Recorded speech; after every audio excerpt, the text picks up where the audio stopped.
All right. Well, at 3 minutes past the hour, Dave, are you ready to get going here? Right, let's do it.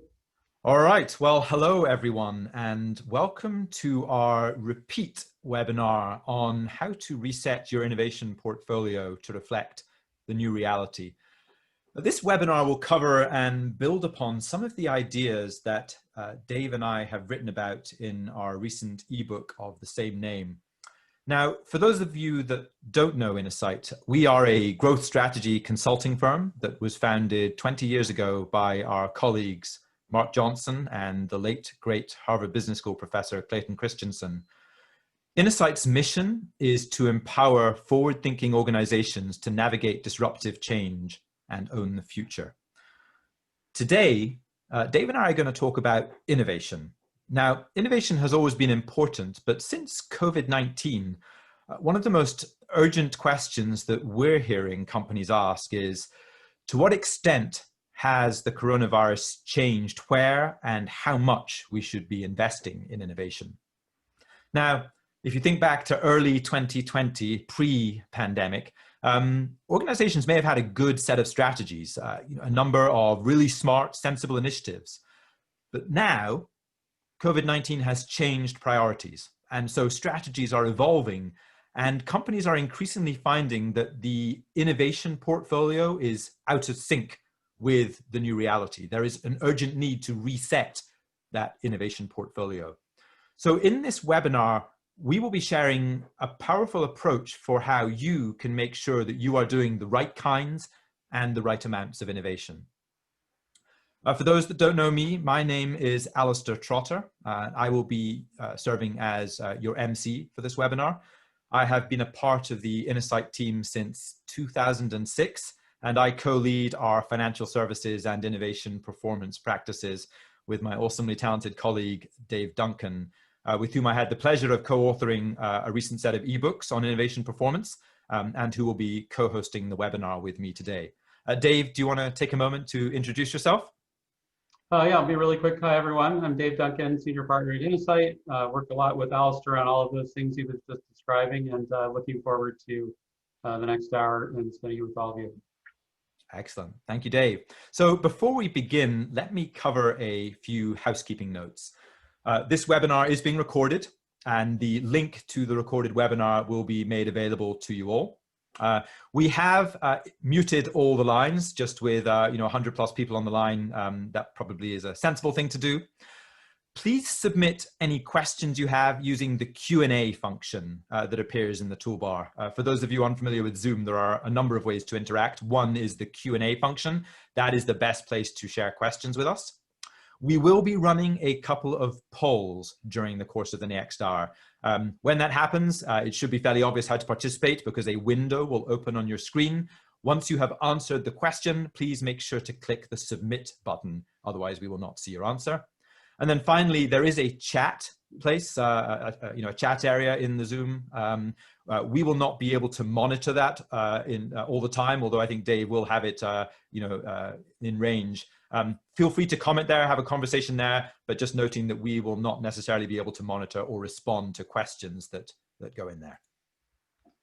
So to set the context for how we think about innovation portfolio management, let's take a step back.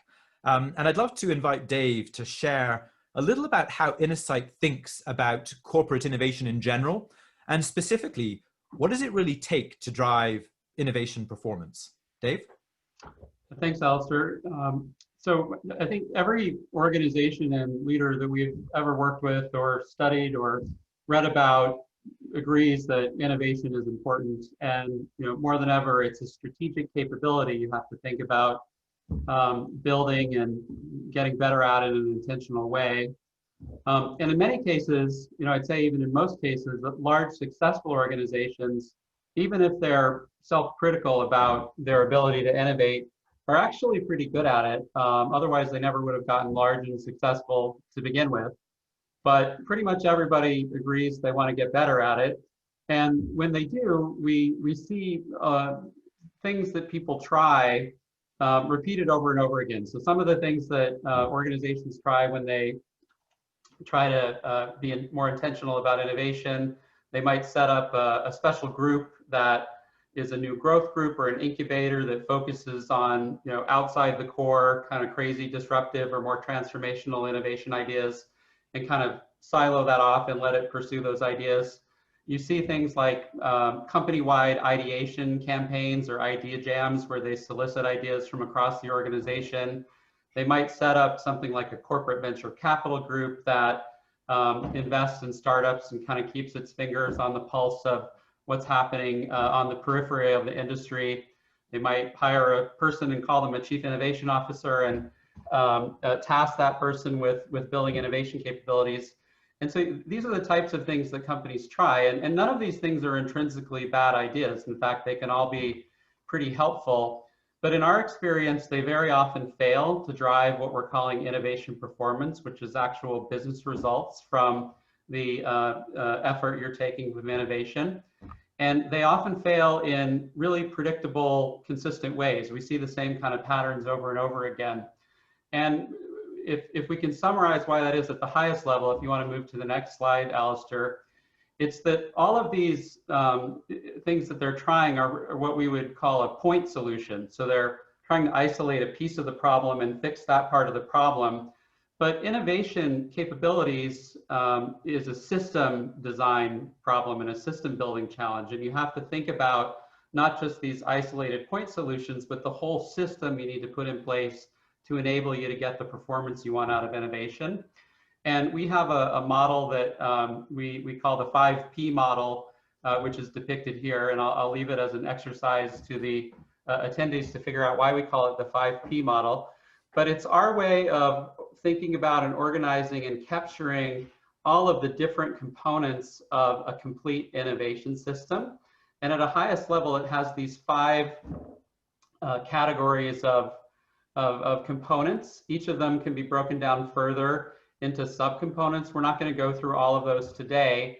And I'll just very briefly describe them, but we're really going to focus on this one in the lower right today, which is the component of innovation portfolio management, because across all of these other elements of the system, that's often the one that's the least developed. And it's all about how do you decide what you're going to allocate resources to across all of the types of innovation projects and all the objectives you might have for them, and balance that in a way that gets you to the business results you want to get through. We're going to have a webinar in just a couple weeks where we're going to go over this whole system, and we're going to get into more detail on all of these components and how they all fit together. But just for now, I'll just summarize. The components are you need to, first of all, be really clear about your priorities for innovation. What are you trying to accomplish from a strategic perspective? Those need to be connected to what we call pathways, which are the mechanisms for actually building pipelines of projects and nurturing those along all the way from idea to scale. Obviously, there's the people component that needs to be in place. You need to have the right people, right leaders, and so on.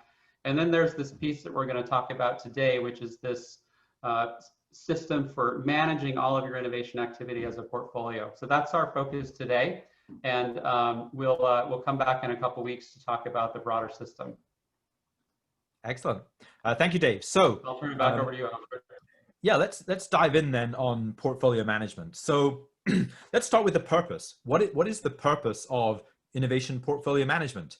Well, from our perspective, it's to enable you to answer 3 questions and ensure that the answers to those questions drive resource allocation and, in turn, innovation performance. So the 3 questions are, number 1, are we doing too much, too little, or the right amount of innovation? Secondly, are we doing the right kinds of innovation? And thirdly, have we optimized how resources are allocated to innovation?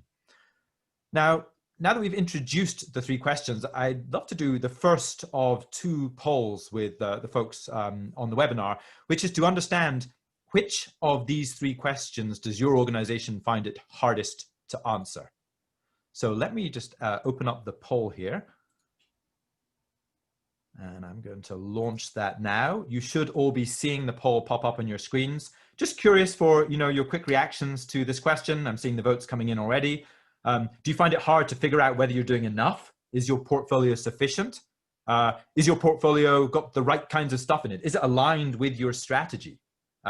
Or is this a question that you find hard around ROI of innovation? Do we feel good about the volume of resources we're putting into one project relative to another? So early indications suggest it's a horse race. I'm going to let the poll run for another 10 seconds or so, but we've got a good number of votes coming in. Let's see. All right, I'm just going to nip the polling here and share the results with everybody so we can see what's happening.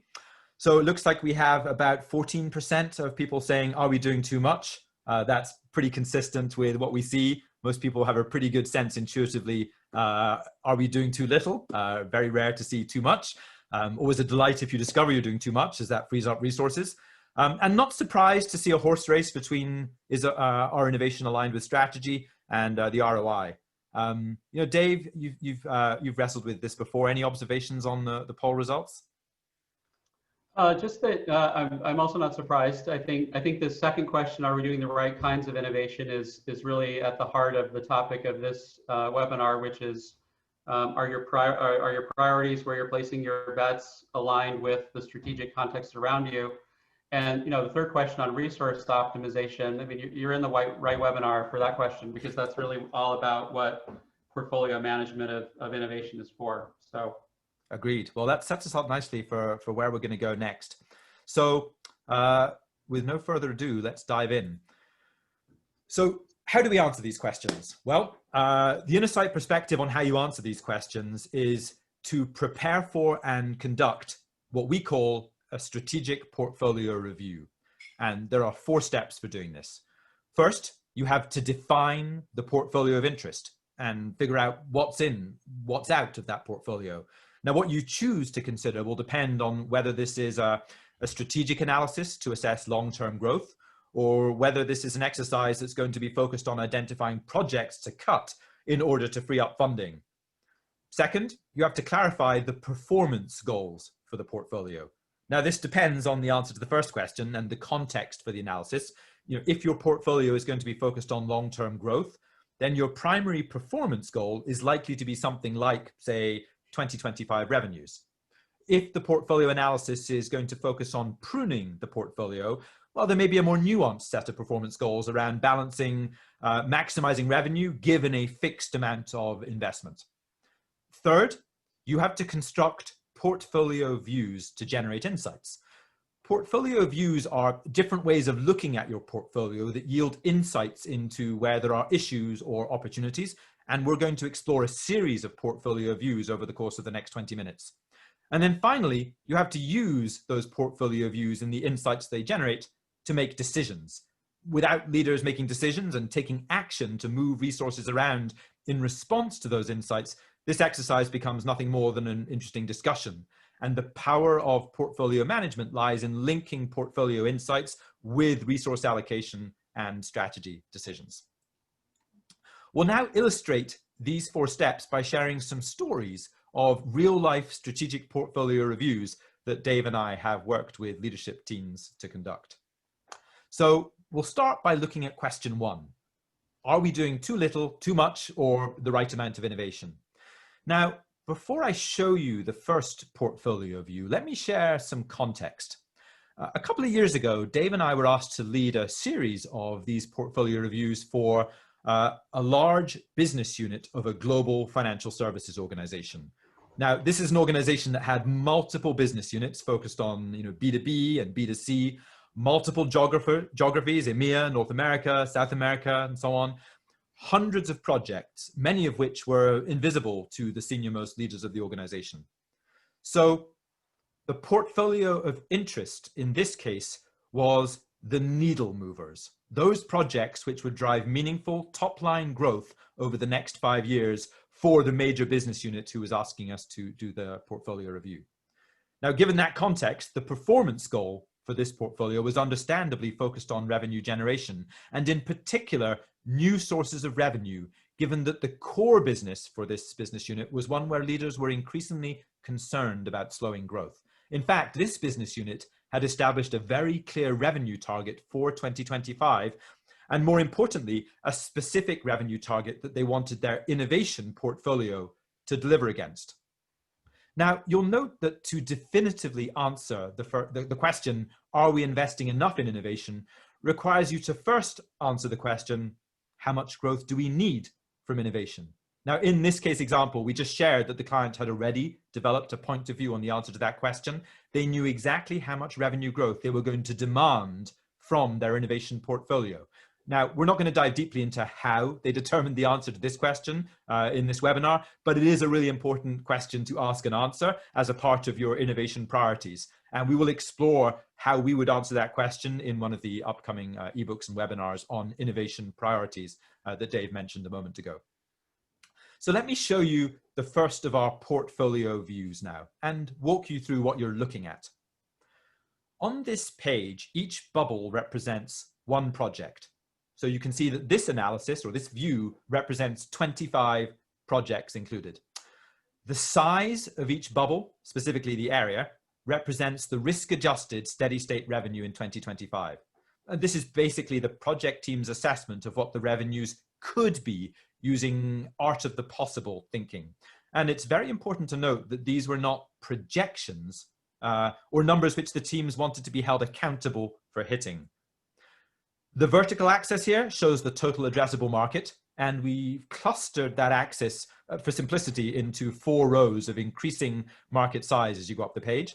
And then finally, the horizontal axis shows the approximate time until the innovation team or project team believed that that project could be in market and driving revenues.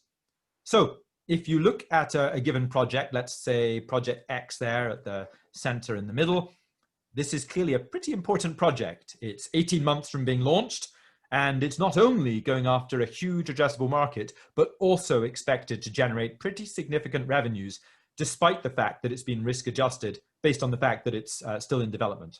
Well, what happened when leaders were presented with this portfolio view? Well, they had 3 observations, each of which led to an action.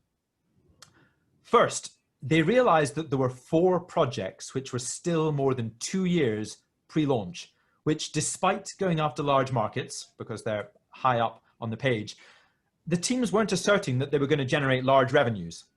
So the action they took was to immediately kick off a project review, assigning one sponsor from the executive team to dig into that team's assumptions to determine whether the project was worth continued investment. Second, they realized that there was another set of projects that were not going after large enough markets. And even if these projects were successful, they just didn't have the potential to be needle movers for the business's overall revenue trajectory. I mean, sure, they might generate 10, even $20 million once scaled, but for $1 billion P&L, looking at a potential threat to its core, these were not the type of growth opportunities that really should be a priority for the organization. So what did they do? They immediately placed a subset of these projects into review and ultimately decided to kill a number of those initiatives. And then third, after having taken those 2 actions, they realized they had a hole to fill in terms of big projects that would move the needle on top line growth 2, 3, 4 years into the future. Because they realized that if you added up all the bubbles on this portfolio view, there simply wasn't enough in the pipeline to meet their 2025 revenue objective. So in response, they agreed to kick off a strategic initiative with the CEO as sponsor to identify a portfolio of longer term initiatives that would pursue large markets and drive the necessary revenues to achieve their 2025 aspiration. Hey, Alasdair, before you move on, can you just stay there for 1 second? Please. So a couple of really great questions came in through the chat. So the first one is, are there not different types of innovation? For example, incremental based on your current business model, what Clay Christensen called sustaining innovation, then something that's perhaps more outside the core like breakthrough or disruptive. Another idea was, exploiting new types of digital business models. And I think, so that's a great question. The short answer is yes, there's different types. And every organization has to worry about enabling and managing more than one of them, right? And I like the categories that were suggested in the chat by Simon. Core or sustaining innovation, incremental, that's the type of innovation that every single company has to worry about. Oftentimes it's helpful to have a label for one that is exploring new sources of growth outside the core. And there's about a dozen different common types of innovation that we see, all of which have different strategic intent behind them. And back to my earlier comments about a system, one of the first things you have to do to get systematic about innovation is be very clear. Well, when we say we want to get better at innovation, what types do we want to get better at that are strategic for us, that are consistent with the type of company that we want to be, our industry, and what our actual strategy is. And that's obviously a key input into innovation portfolio assessment and views like the one we're creating here, because your first order of business is to figure out, well, what goes in the portfolio that we're going to analyze, and is there more than one portfolio? And deciding what type of innovation you want to analyze is part of the screen there for defining the portfolio. And I wonder, Alasdair, if you could comment about the type of innovation that you're referring to in this particular picture. Yeah, so the strategic context for this was all about revenue, and it was agnostic of core versus disruptive projects. Now, it's a great point, because I flew by this comment I made, and you'll see it here around this idea of risk-adjusted steady state revenues. So behind this superficial view of the portfolio, there's actually a database which does indeed characterize projects based on their innovation type. And for more disruptive type offerings, you obviously have to think about risk and the likelihood of being successful, because the rewards are higher, but the risk is greater. So that's certainly a factor. And to Dave's comment is, not only do we have to decide which portfolio we want to look at, here the goal is revenue, and that's the metric that matters, but you can create many different views of the same portfolio. In this particular view we chose to share, it's time to market based on market size and addressable and potential revenues. But we might create multiple slices of the portfolio, and one could generate a view which would be time to market by innovation type, or innovation type by market size. Each one tees up the opportunity to uncover a different insight, and conducting a great strategic portfolio review requires not only to know what the context is, but wise selection of which views do we want to put in front of leaders in order to gather the right insights that should inform whatever resource allocation we'll make.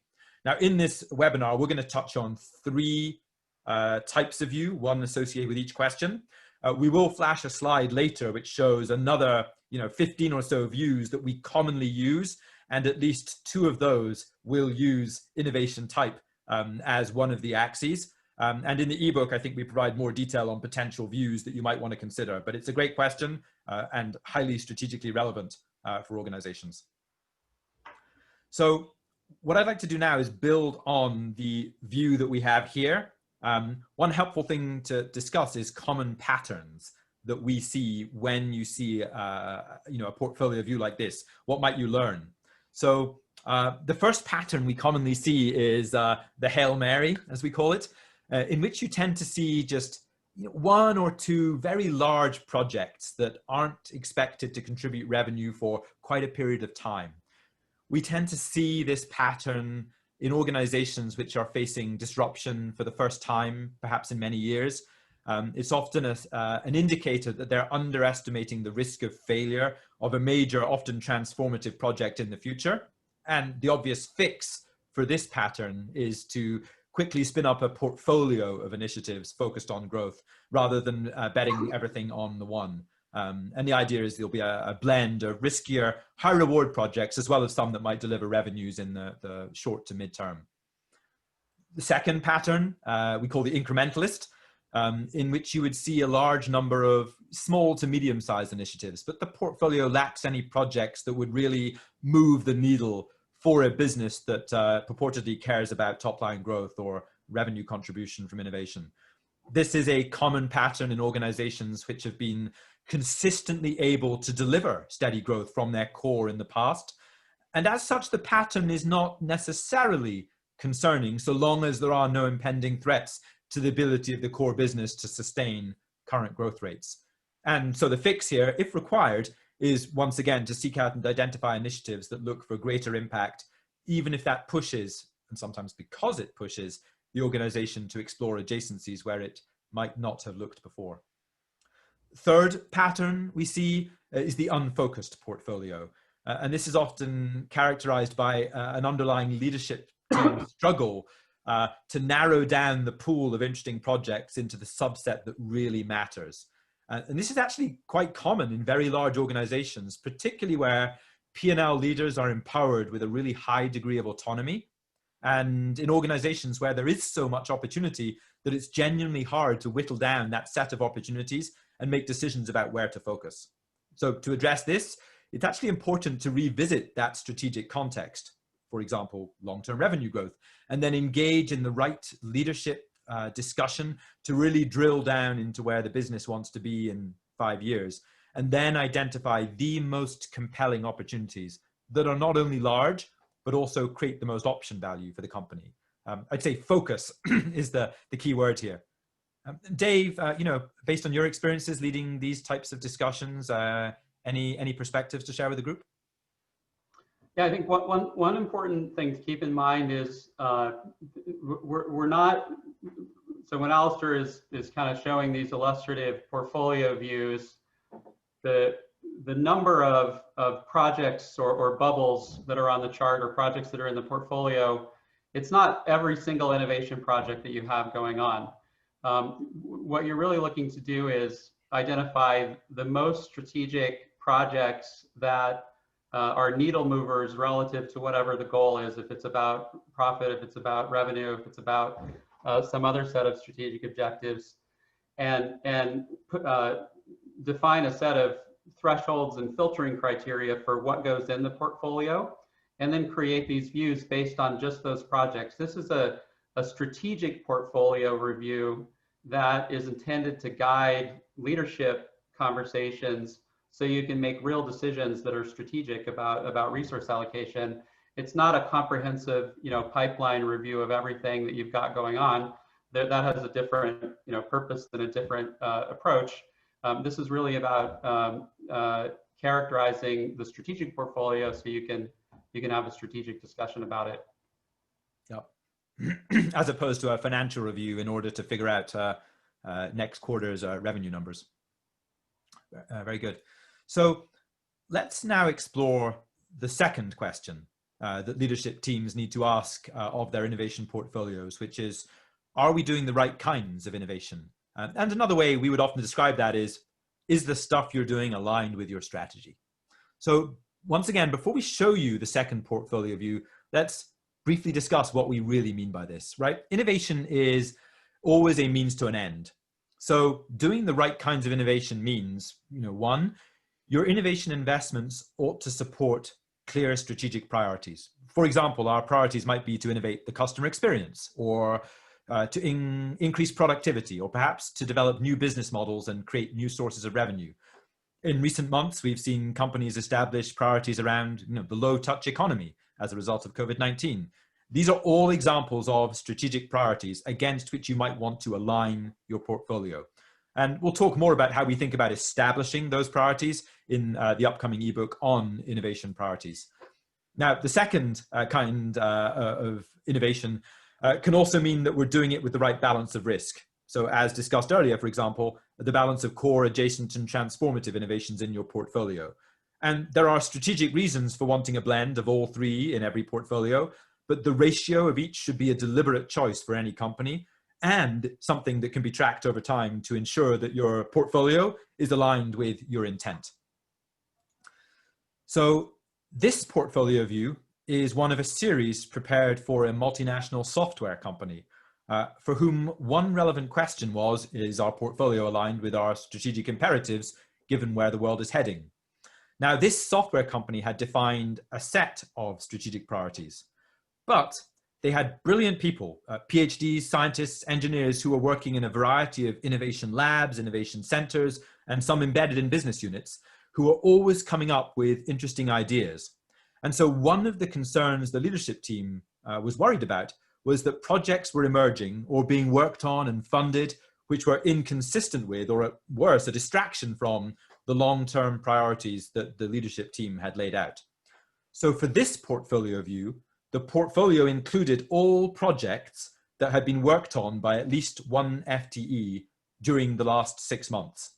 And the performance goal was about ensuring a high level of consistency between those stated priorities and where the resources were actually going.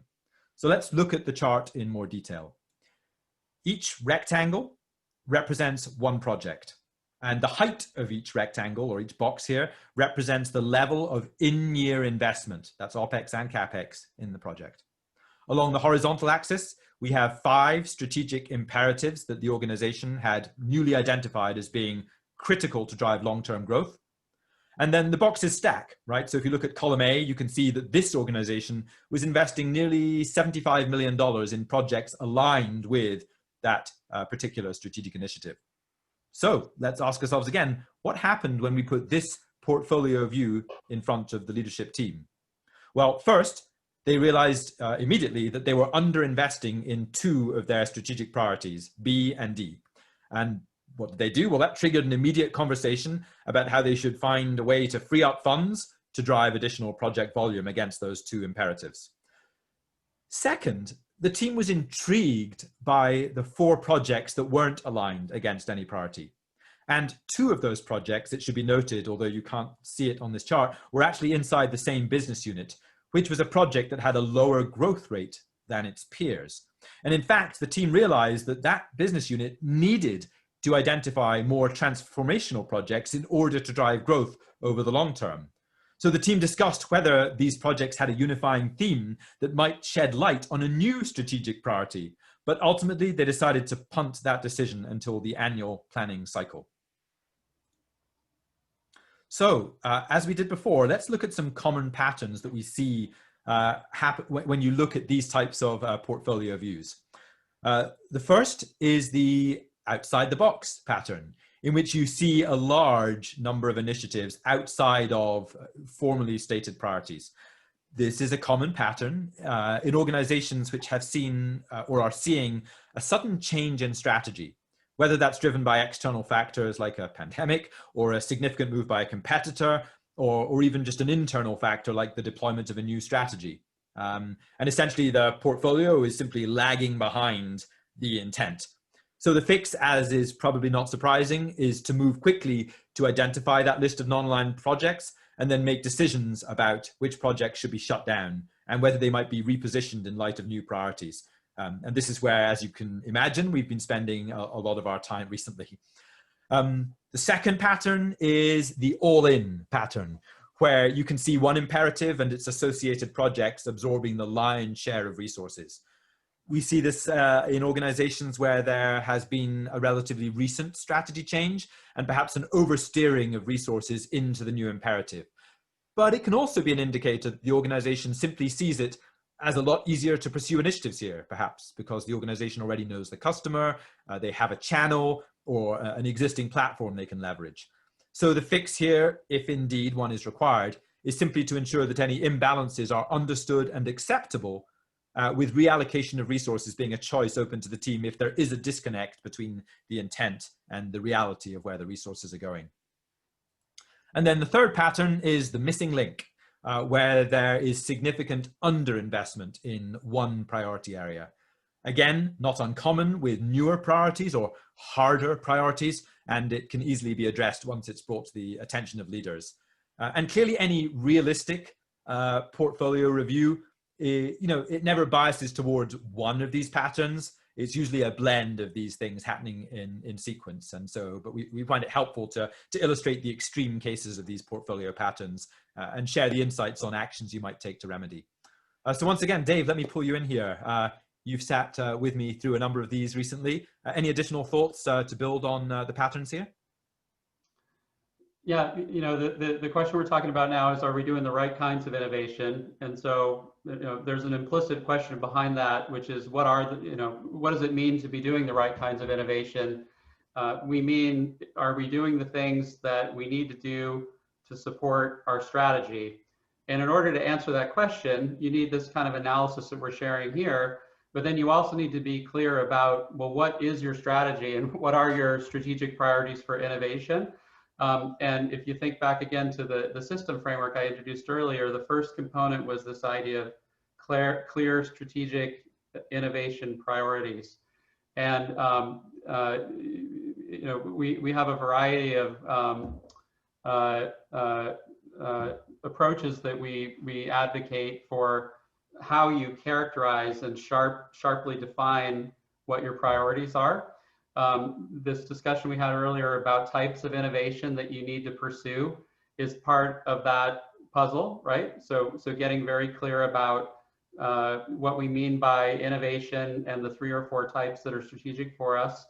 The other thing that we often see as a gap or an impediment to innovation performance is lack of clarity on what we call strategic focus areas, which are a way to characterize, what are the customer segments that we're innovating for, against what types of problems, and with what general types of approach. And again, that's something you have to be really clear about so that you can actually evaluate your projects against something that's clear and decide if you're doing the right kinds of innovation. And that's certainly something that everybody has been revisiting in recent months as everybody's strategic plans have been kind of thrown out the window and are having to be reevaluated. But even in normal times, we find that there's often not a sufficient degree of sharpness about what your strategic priorities are against which you should be evaluating your innovation efforts.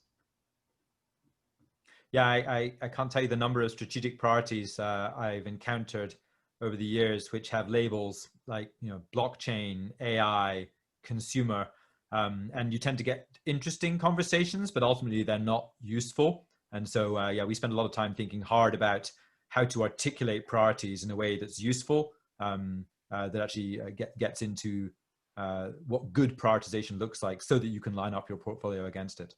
And one thing we'll post into the chat here is there's an explainer video we have that explains this framework we use called strategic focus areas, which is a really powerful way to articulate what your focus areas are that are strategic for innovation. Alasdair and I keep advertising ebooks that you can't get access to yet, but this explainer video explains it pretty clearly. So I'll put that into the chat while Alasdair moves on to the next topic. Super. Well, let's get to question 3. So the third and final of the big picture questions, right? Which is, have we optimized how resources are allocated to innovation? Now, before we get into the portfolio view, let's do our second poll here.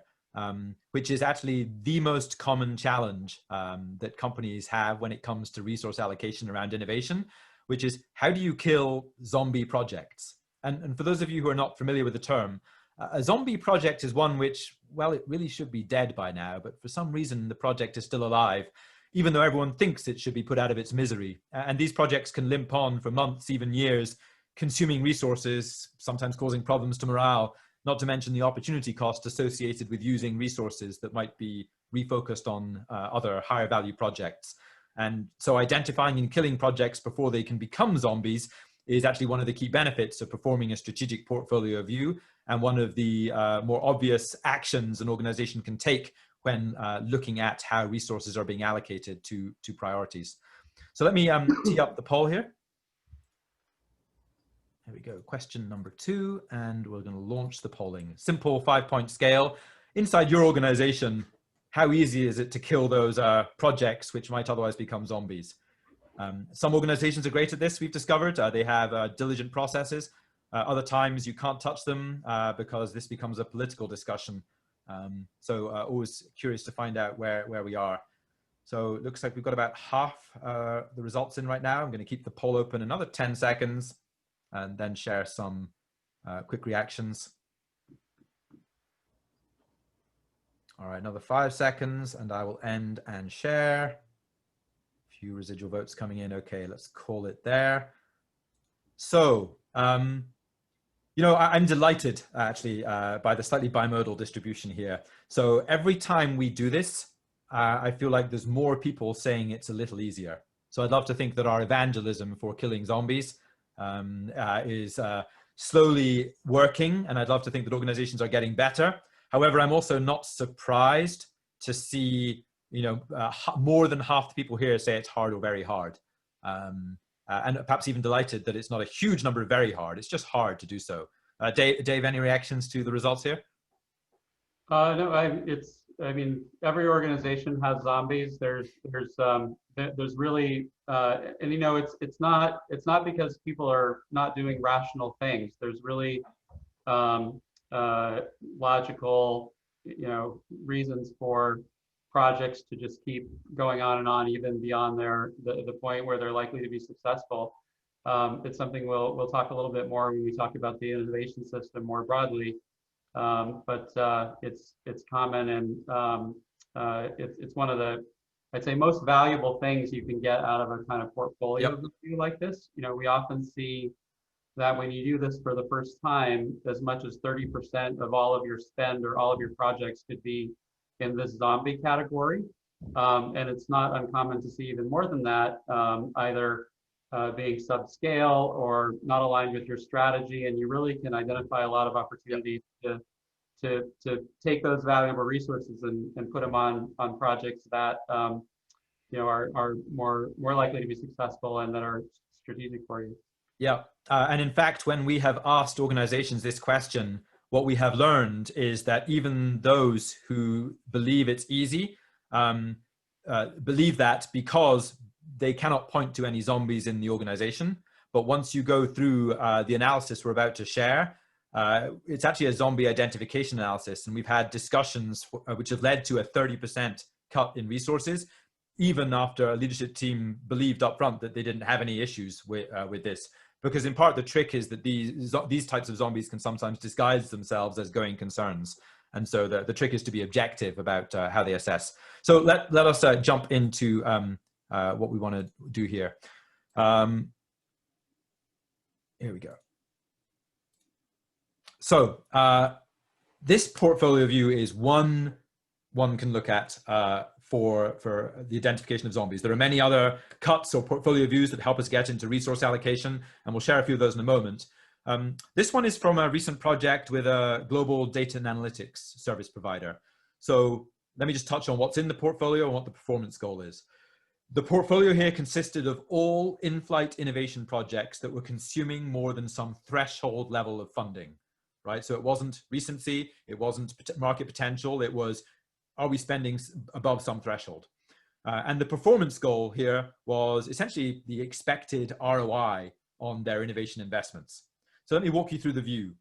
Each bubble, as with our first portfolio view, represents one project in the portfolio, with the size of each bubble representing the currently budgeted in-year investment, which is different from the first chart. The horizontal axis here represents what we can think of as the stage of development of the project.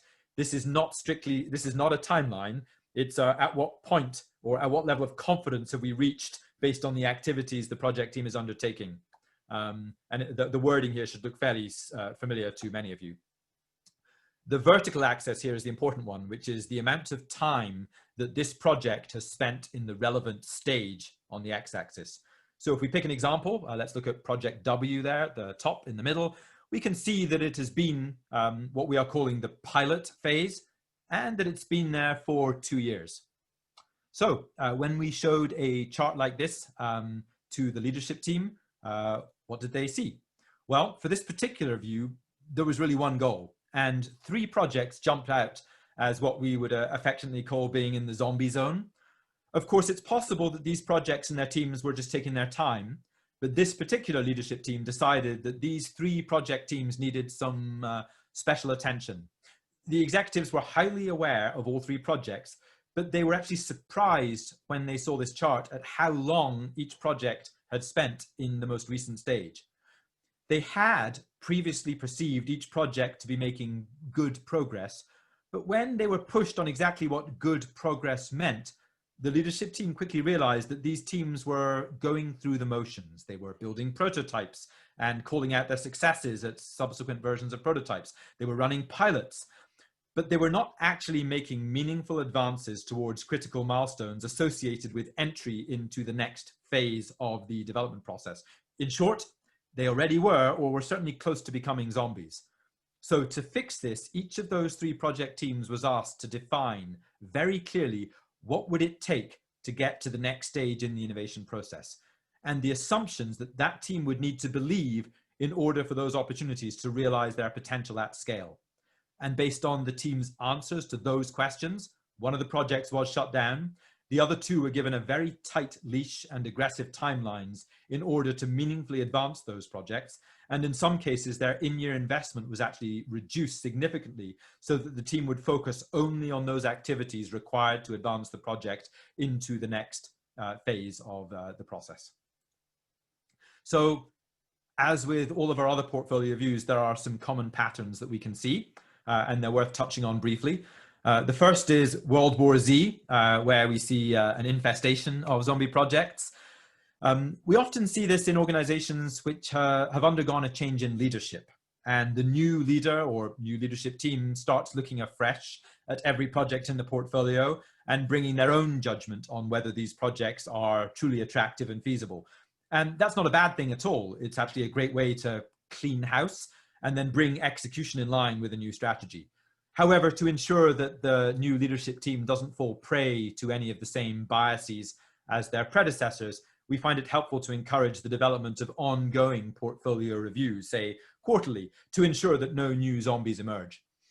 The second common pattern is the friends in high places, where we see one or two lone projects, which are frequently such extreme zombies that they've started to blend in with the woodwork. We see this pattern in organizations where there have been leaders in place for a number of years and where there is a high degree of autonomy granted to those leaders over their P&Ls. Essentially, that creates an environment where pet projects get funding and protection, and the governance over resource allocation process sometimes looks the other way or sees everything through rose-tinted and highly subjective lenses. Now, we are all for lone innovators and visionary leaders finding creative ways to get the resources they need, sometimes in spite of the system, and we accept the necessity for some leaders like that to play that role in some organizations. But for the vast majority of companies, these untouchable projects are far more likely to be a drain on resources than a contributor to moving the needle. So to address these, it requires that a leadership team have an honest conversation about opportunity cost and be transparent about the level of investments against an assessment of the risks involved. Now, in a moment, I'm going to ask Dave if he has any additional thoughts on the topic. But before I do so, I'll remind you all that we are approaching the 10 minutes or so we've set aside for Q&A. So I've seen a number of questions come in. We've touched on a couple. We'd love to get more. It's helpful for us to see what you are all thinking. So if these views have inspired any questions you have about innovation portfolio management, please continue to type them into the Q&A box, and we will get them into a few moments. So I'm now going to hand over to Dave to share some final thoughts on optimizing resource allocation. And then Dave, if you want to bring us home with your final thoughts on how you can conduct a strategic portfolio review in your organization.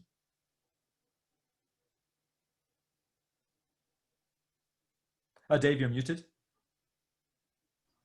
Sorry, I think I'll address your question, Alasdair, by moving to the next slide. So we've shown you the single portfolio view for each of these three questions.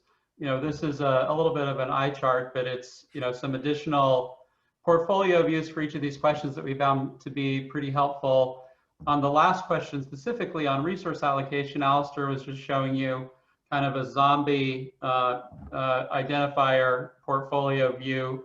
It's also really helpful to cut your portfolio by the amount of investment relative to the size of the opportunity you anticipate from making that investment. It's often a way to see if you've got the kind of balance between the scale of resource allocation in a particular project and the expectation you have for what kind of value that's going to generate. That's another pretty helpful one.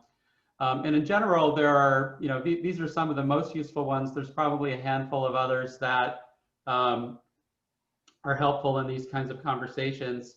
But it's not 50 analyses, right? It's typically about 10 views that you want to create and bring those to the leadership conversation where you're going to discuss them and make decisions about the portfolio, what are we missing? What are we not doing enough of? What do we need to do more of? Are there things that we're doing that don't make any sense?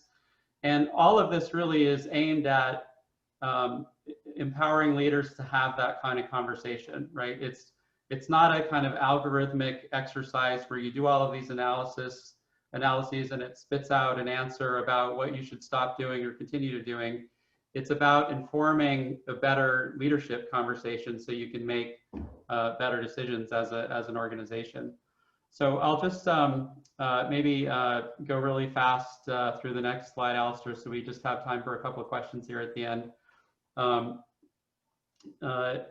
just to recap the 4 steps of building the system, it's first about defining what portfolio is of interest and what goes in it, the portfolio, being really clear in parallel as to what you're trying to achieve with that portfolio, so you know what you're evaluating it against, generating those views to answer questions about the quality of your portfolio, and then using those insights to make decisions. So that's all the content that we had prepared for you. I will ask a couple questions here that have come in.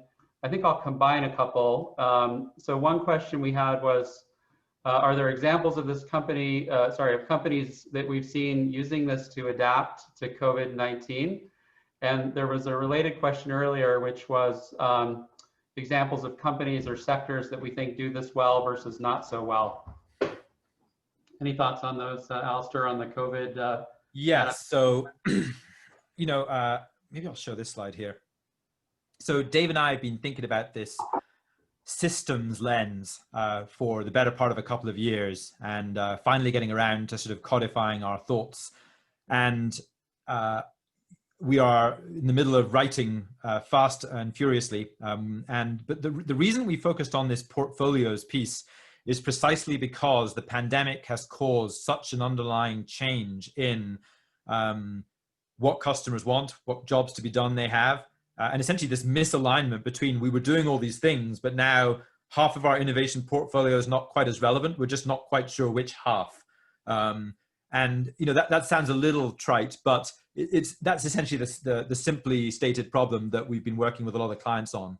So one of the clients we actually spent time with pre-COVID had put in place this innovation management system, and they had developed a systematic way of doing portfolio reviews, which they'd really embedded into their quarterly business review and strategic planning process, which is how you go from a one-time portfolio review that we're talking about to truly a discipline of how do we bring the long-term strategic lens to innovation in a way that becomes business as usual.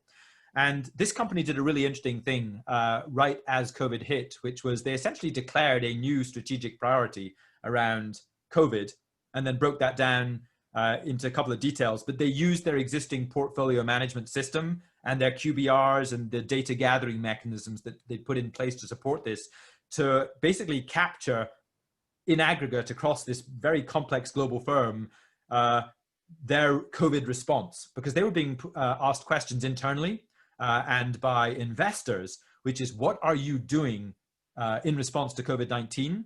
And they had no mechanism to say, well, there's 250 projects going on. They didn't even have visibility into what those projects were, because it was a very autonomous company with individual P&L leaders doing sensible things to help their local markets. But they now had a vehicle to bring all of these under one umbrella and say, here's what we're doing for customers. Here's what we're doing for consumers. Here's what we're doing for partners. Here's how much we're investing. Here's when these things will hit the market. Here's how different some of these are from what we do normally. Here's the value that we're actually creating for clients. And essentially it was the portfolio management lens translated to answer the question, are we doing things consistent with what we should be doing to support our customers and clients during this difficult time? So I think that's the most interesting thing we saw with in response to COVID-19. And Dave, there was a second question in there. I've forgotten what that was. The second question was just, are there companies or sectors or industries that we think that do this particularly well or less well? No, I don't think so. I think there's companies that do this well.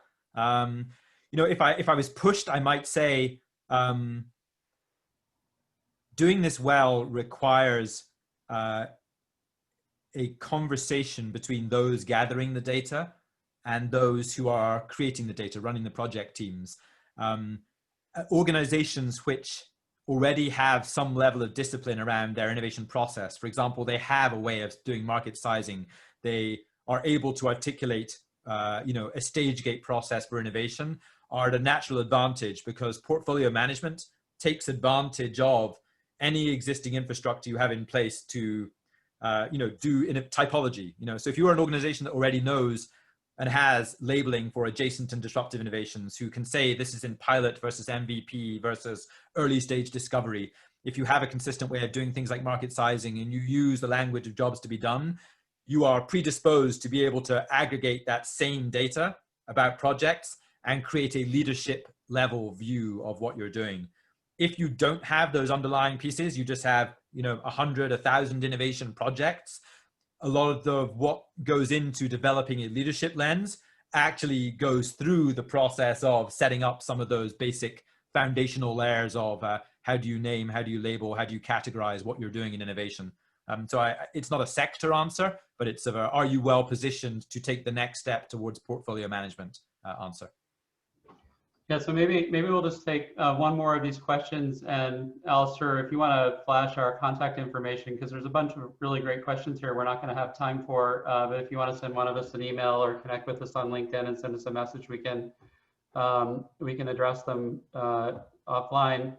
The last question I'll just comment on is this one around how long of a time do you spend to do a portfolio analysis like this in a big company?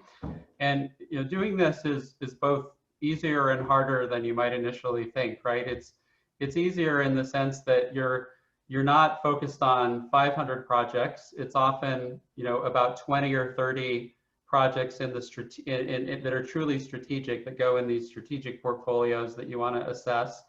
And then the analysis that you do on them, also, I would think about that as kind of an 80-20 analysis where you don't have to get to 4 decimal points of precision. It's a rough estimate in a lot of cases of the size of the opportunity, for example. And again, it's all about informing a better conversation with your leadership team. And that kind of sets the expectation for the level of rigor and time that's involved. And you can typically do this in 6 to 8 weeks, if you organize well around it. Certainly not a lot more than that. And why don't we wrap there, Alasdair, since we are just at time. Sounds good. There are, as you note, a couple of very interesting questions popping up, which we don't have time to get to. So please drop us a note on LinkedIn or an email. I'd love to talk more about very early stage or nascent opportunities with some of you. All right. Thank you for your time. And we appreciate you joining us for the hour. I hope this has been helpful content. As we mentioned, there will be additional webinars on the 5P model and the system, on innovation priorities. So feel free to reach out to us if you want more details on those, but they'll be posted in our usual Innosight newsletters and on our LinkedIn pages if you're keen to learn more. And with that, we will end the webinar. Thank you again.